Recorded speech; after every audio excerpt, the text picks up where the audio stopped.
nome é Márcia, eu sou médica psiquiatra, já trabalhei em hospital psiquiátrico no Instituto Bairral, né, por 8, 9 anos. Hoje em dia atuo na clínica, em consultório e em psicoterapia psicanalítica. Eu queria agradecer ao Laboratório Pasteur pelo convite feito para eu falar sobre a campanha Janeiro Branco. A campanha Janeiro Branco, ela foi criada, inclusive o criador é um psicólogo de Uberlândia, né, até como curiosidade. Ela foi criada para estimular ações em favor da saúde mental. Estímulo para incrementar as que já existem e estímulo para a criação de novas. Ações que a maioria das pessoas conhecem, que já estão impressas em cartilhas. O governo, né, tem algumas cartilhas que falam sobre ações relacionadas à saúde mental. Algumas universidades possuem essas cartilhas, que é interessante a gente procurar. Por exemplo, você entrar na internet, você procura Cotuca Unicamp, um lugar, né, na internet que está exposta essas cartilhas que são interessantes para ler.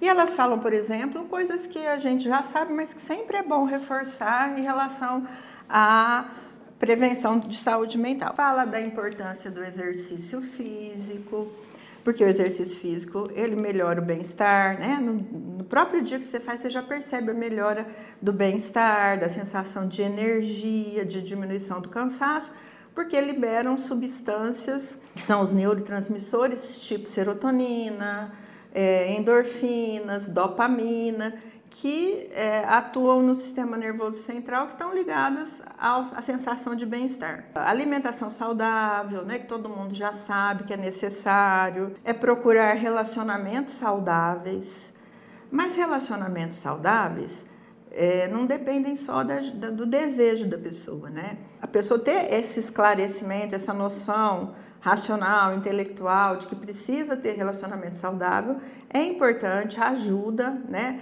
Fazer essa autorreflexão, com quem que eu estou me relacionando, né?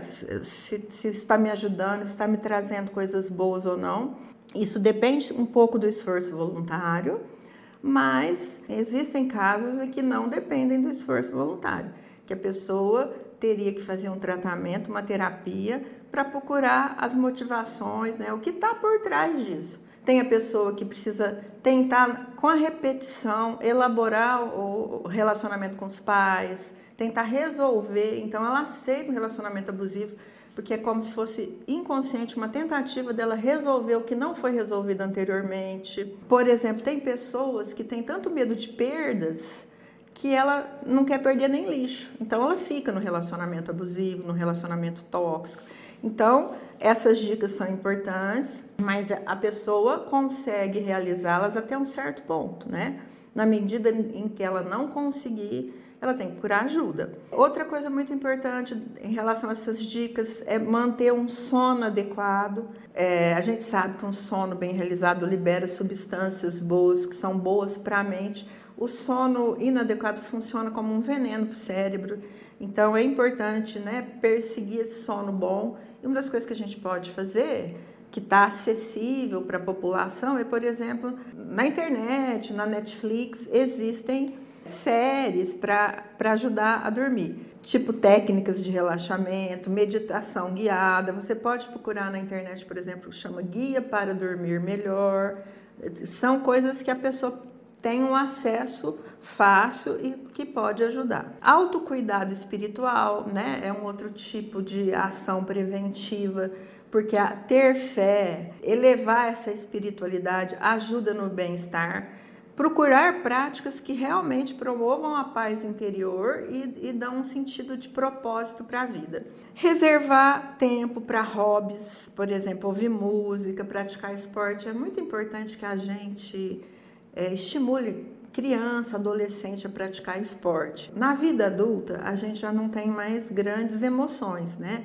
As grandes emoções da infância, das descobertas da infância, as grandes emoções da adolescência, das descobertas da adolescência, a vida adulta já não oferece tantas emoções. E, por exemplo, uma coisa que estimula, né, momentos que fazem bem pra gente, é ouvir música. A música faz um pouco a gente tirar o pé do chão. Então a gente tem que reservar tempo para isso, para hobbies. E outra coisa que essas cartilhas, essas dicas falam sobre saúde mental é não ter medo de pedir ajuda. Isso é muito importante. Isso tem que ser difundido, né? Ainda tem muita gente com preconceito, com medo de pedir, de procurar tratamento. Hoje mesmo eu li na internet o próprio padre Fábio de Mello anunciando que ele está com depressão. Mas eu penso que ele faz esse anúncio, que ele explicita isso, né, para divulgar o tratamento. Ele diz que ele está confiante em Deus e no tratamento que ele vai melhorar. É importante essas ações dessas pessoas, às vezes, que são influenciadoras, que são famosas, é importante o testemunho delas para ajudar a população a também procurar ajuda. Outra coisa importante nessas dicas para a melhoria da saúde mental é limitar o tempo de tela, né? Cada vez se sabe mais que excesso de tempo de tela é um veneno para o cérebro. A gente tem os adubos do cérebro e tem os venenos do cérebro, o que pode melhorar e o que pode piorar.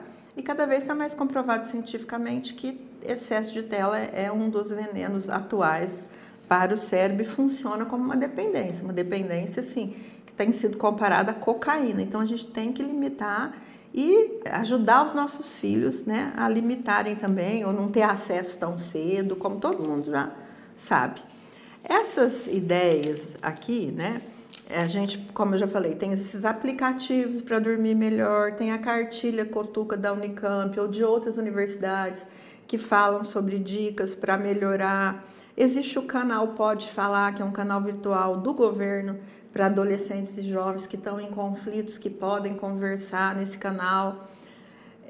Chama canal Pode Falar, né? E existe o CVV, que é o Centro de Valorização à Vida, cujo número é 188, para casos, né, onde as pessoas estejam em conflito, estejam depressivas, inclusive com risco de suicídio, para solicitar ajuda. Eu tenho, por exemplo, uma amiga que fez faculdade comigo, que desde adolescente, e hoje ela é psiquiatra e psicanalista, desde adolescente ela é voluntária do Centro de Valorização à Vida e ela se sente muito orgulhosa, né, e útil com essa doação que ela faz. Então, a campanha Janeiro Branco é para isso, para a gente lembrar várias coisas que a própria sociedade, várias iniciativas que a própria sociedade pode tomar em prol da saúde mental. Essas ideias que eu coloquei aqui sobre exercício físico, alimentação saudável, elas são muito válidas, mas geralmente quando a pessoa já está com um transtorno mais moderado a grave, muitas vezes isso não dá muito certo. Por quê? Porque a pessoa já não está mais com iniciativa para procurar esse tipo de coisa, para fazer exercício, para ter uma alimentação saudável. Se a pessoa não estiver razoavelmente bem, ela não tem muitas dessas iniciativas.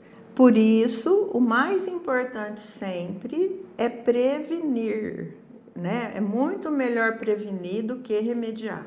Se eu tivesse pouco tempo para falar, se eu tivesse poucos minutos para falar em saúde mental, eu falaria em prevenção. Por quê? Porque remediar é mais difícil. Eu sou até uma otimista e acredito muito em tratamento, acredito em terapia, né? Acho que pode ajudar a pessoa, pode haver mudanças para melhor com ajuda, com tratamento, mas envolve muito mais tempo, né? Envolve muito investimento. Para um adulto mudar uma personalidade, melhorar alguns aspectos da personalidade, envolve muito investimento e muito sofrimento. Sempre é muito melhor prevenir. A psicanálise, a psiquiatria, ela fala que a formação da personalidade está lá no início, está lá na infância. A maior parte, né, do básico da personalidade, da estrutura da personalidade é formada, para alguns autores, por exemplo, Freud, até o 5º ano de vida.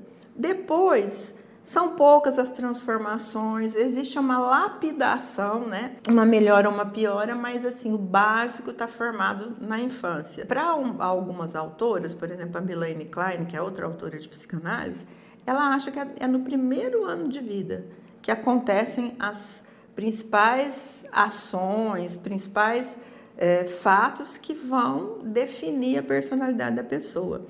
Então, por isso que quando a gente lembra em prevenção, a gente lembra infância, né? Tem que lembrar infância e gestação. O que precisa para a gente ter ações, né, na infância e na gestação? O que a gente pode pensar em termos de ajudar, né, a proteger a infância, a incentivar, né, a saúde mental na infância? Tem muita coisa que a gente pode fazer, né? Mas talvez o mais importante seja que os órgãos públicos, tipo a prefeitura, o governo, né, contrate pessoas, as creches, muito importante, nas creches, nas escolas, principalmente os maternais, na empresa, né, para grupo de gestante. Então, eu acho muito importante que a sociedade como um todo se mobilize nisso, né, para proteger a infância. Tem realmente que ter, né, pessoas boas, pessoas que fizeram especialização, pessoas que estão com ferramentas para atuar. Ferramenta para atuar, por exemplo, é uma especialização numa linha de terapia, numa linha de psicoterapia. Então, o ideal é ter uma equipe com um psicólogo, um psiquiatra, um terapeuta ocupacional, um assistente social, uma enfermeira, uma equipe que forme outras, né? Que forme várias outras que vão atuar no pronto-socorro, na rede básica, no CAPS. Então, como eu já disse, tem que ter investimento, né? Tem que ter investimento. São dois tipos de ajuda. Uma ajuda é a psicoeducação e a outra ajuda é o tratamento em si, a psicoterapia. A psicoeducação é muito importante, mas em alguns casos tem que haver também psicoterapia. O que seria psicoeducação? São informações do nível racional, intelectual, né, baseado em ciência, baseado em estudos que provam que aquele tipo de conduta vai ajudar a criança a se desenvolver bem. Então, por exemplo, vou dar um exemplo. Numa creche, né, é super importante que numa creche as pessoas tenham essa educação em psicologia, em ideias da psicologia, tenham essa psicoeducação, então que um profissional adequado prepare essa equipe levando psicoinformação para mostrar, por exemplo, que não pode haver muito revezamento em creches. A criança pequenininha, ela tem a noção de mãe. Importante para ela é uma figura, é a figura de mãe. Se ela não puder ter essa mãe 24 horas, que ela tenha pessoas que possam substituir. Mas para haver essa substituição, tem que ter constância, tem que ser as mesmas pessoas. Então, assim, a diretora da creche ter essa informação, que tem que manter um cuidador. Vamos supor, para uma equipe ali, 5 crianças, né? Um cuidador para 5 crianças, eu não sei como que funciona. Mas que essa pessoa seja constante, seja a mesma pessoa. Não ficar mudando a pessoa, porque a criança precisa dessa segurança. Saber que ela vai chegar lá e vai encontrar a mesma pessoa, que isso traz conforto e segurança para ela. A rede pública, a comunidade como um todo poderia criar grupos de mães, grupos de gestantes, sempre com alguém capacitado para capacitar também uma equipe para que essa equipe atue. A própria comunidade, né? Pode haver na comunidade vários agentes terapêuticos para ajudar um vizinho, um pré-adolescente ajudar um coleguinha na escola. Ele pode ser preparado para isso com pessoas que tenham essa condição, né, de formar esses agentes, né, terapêuticos. Para isso tem que haver investimento, né? Investimento dos órgãos no geral, principalmente os públicos. E a gente tem que lembrar que em saúde mental o importante é sempre prevenir do que remediar, e prevenção a gente lembra infância e gestação.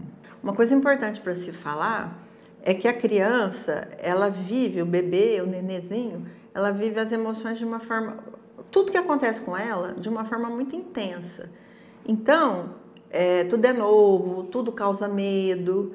Então, até talvez algumas pessoas, muitas mães fazem isso naturalmente, muitos cuidadores fazem isso naturalmente, mas nunca é demais ressaltar, por exemplo, a importância de pequenas coisas no contato com a criança, por exemplo, na creche. A cuidadora, por exemplo, quando vai pegar a criança, ela tem que ter uma sintonia ali. Ela tem que ir devagarzinho, como se ela fosse se inclinar no berço, se mostrar para a criança, né? A criança mostrar que ela está ali, mostrar que ela vai te retirar a criança do berço, com cuidado. Então é muito importante a calma e essa sintonia. É como se a pessoa, né, tivesse que ter essa noção já que a criança precisa de calma, precisa dessa sintonia e ela tem que ser avisada de que ela vai ser retirada. Tem trabalho que mostra, às vezes, como a criança apresenta taquicardia, né? Dispara o coração quando um cuidador ou até a própria mãe pega de uma forma desajeitada. É importante até isso, a forma de pegar a criança. Muita gente, quando ouvir essa informação, vai se esforçar para ter esse tipo de cuidado. Mas isso também não é só consciente, né? Isso também tem aí motivações inconscientes que fazem a pessoa ter pressa, não ter tanto carinho. Então, esse tipo de pessoa, ela também precisa de ajuda terapêutica, porque é um trabalho muito complexo, né? Cuidar de crianças, cuidar de várias crianças. Então, na medida do possível, a psicoinformação orienta como fazer, mas geralmente essas pessoas já têm isso por natureza, e quando ela não tiver por natureza esse instinto, e ela pode tentar adquirir, aprender, né? Mas quando ela percebe que ela tem uma dificuldade em se doar, em se dar, né, para essas crianças, ela também precisa de investimentos, de ajuda terapêutica. Então, a pessoa tem que estar saudável para poder cuidar. Falando de investimentos, né, na infância, a maior ação tem que ser focada na mãe. E a mãe normalmente já tem normalmente não, né? Se ela for suficientemente boa, porque ela nunca vai ser perfeita e nem pode se cobrar a perfeição. Se cobrar a perfeição também é um outro problema, é um outro extremo. Então ela não vai ser perfeita, mas se ela for suficientemente boa, ela vai ter um certo domínio natural em relação aos cuidados com a criança. Porém, ela pode fazer um preparo, né, para ajudar isso, para que isso ocorra da melhor forma possível, a criação do filhinho dela. Uma ideia é fazer terapia, né? Eu acho que isso sempre vai ajudar. A outra ideia é ela se organizar antes para ter o máximo de contato com a criança, para ter tempo, né? Eu acho que o investimento na saúde mental das crianças e na saúde do adulto, porque está tudo ligado à infância, um grande investimento é ter tempo, né? É uma mãe que trata com calma, que tem tempo para brincar. Então, uma coisa que a mãe pode fazer, e que algumas talvez não consigam por questões financeiras, mas também por questões emocionais, talvez elas não consigam abrir mão do trabalho, de ganhar dinheiro, para poder se doar à criança, pelo menos, né, no primeiro ano. Uma organização, um preparo que ela pode ter seria se organizar para trabalhar fora de casa o mínimo possível, para poder ter esse tempo para conseguir ter sintonia com o filho. Para ter essa sintonia tem a ver com calma e tem a ver com tempo. A mãe, ela pode se preparar e deve, né, com conhecimentos, com psicoeducação, mas ela também tem que tentar confiar nela, né? Confiar na capacidade dela, porque também hoje em dia o pessoal está muito seguindo livro, né, seguindo regras que às vezes não são apropriadas para aquela criança. Então, eu acho importante assim, a mãe confiar no instinto dela. E se ela não tiver com com essa segurança de confiar no instinto dela, pode se preparar sim intelectualmente, mas aí o principal é o preparo emocional, né? É uma terapia. A campanha Janeiro Branco, ela foi criada com essa ideia de que o primeiro mês do ano é um mês que as pessoas usam para repensar a vida, para tentar tomar um monte de outras iniciativas, de novas iniciativas, né? Tentar melhorar. Então é como se janeiro fosse uma página em branco que você vai organizar um cronograma para o resto do ano para poder melhorar a sua qualidade de vida. Mas a gente tem que lembrar que realmente é importante a campanha porque ela mobiliza, né? Ela veicula informações, ela mobiliza as pessoas, mas que isso tem que ser continuar o ano todo, né? É lógico que essas prevenções, essas ações têm que ser o ano inteiro, né? E no mundo que a gente está vivendo, precisa de muito investimento, todo mundo sabe disso, né? Em saúde mental.